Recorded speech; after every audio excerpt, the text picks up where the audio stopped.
Have you ever seen a car which looks identical to a Suzuki Baleno or a Vitara Brezza and you wondered why does it have a different badge and a different name?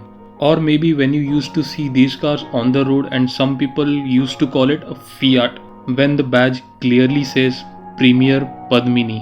Well, these were some rebadged cars.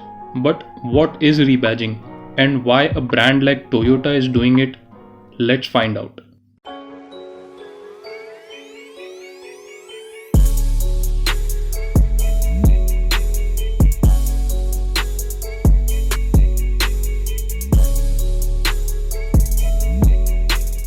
Rebadging, also known as rebranding or badge engineering. It simply means taking a car which is already launched in the market or is about to launch and putting a different logo on it and selling it as a different car. For example, Tata Indica and City Rover, Skoda Rapid and Volkswagen Vento, Morris Oxford and Hindustan Motors Ambassador. The Toyota GT86 is also a Subaru BRZ, which is also a Scion FRS. And this Ford Crown Victoria, which is obviously faster than a Regera according to Need for Speed, also has a rebadge brother called the Mercury Grand Marquis. Mostly two or sometimes more than two brands form a partnership to share their tech, platforms, or maybe a whole car to target a specific need in a market. It is a very simple but smart way to make money and fill the voids in some other manufacturers' lineup.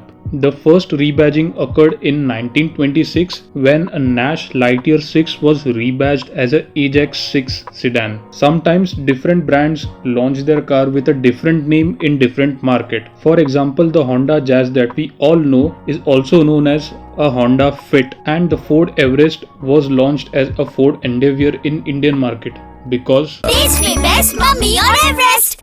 And since we are talking about rebadging, all the people who put AMG and M stickers on their regular Benz and BMWs, please stop it. Get some help. So what are the benefits of rebadging? Well, they are huge. First of all, a manufacturer can save millions of dollars required for designing, research and development required to make a new car from scratch. They can simply take an existing product which is already successful and rebadge it as their own. It also helps the other manufacturer whose car is being rebadged. As the demand increases, the overall cost of the product decreases. But it also has some of its cons. For example, people get confused because most of the time these cars look exactly the same. This can hamper a brand's image in the long run. Sometimes rebranding an existing car makes people believe that the brand isn't innovative enough, and this rebranding can sometimes go wrong. But why an already established brand like Toyota doing it? It all started in 2016 when the two giants announced a global partnership and made it official by 2019.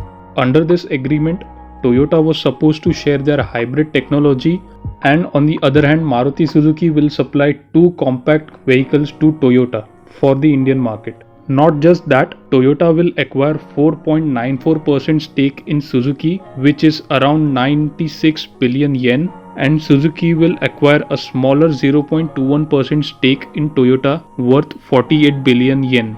Shortly after the partnership was announced, Toyota launched their Toyota Glanza and the Urban Cruiser. Since the Corolla and the Etios lineups were a sales flop, they chose not to transition them to BS6 norms and just end their production.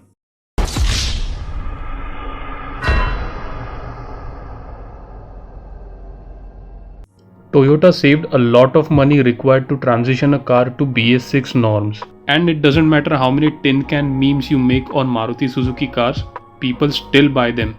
So it was the most logical thing to do. And the sales numbers speak for themselves.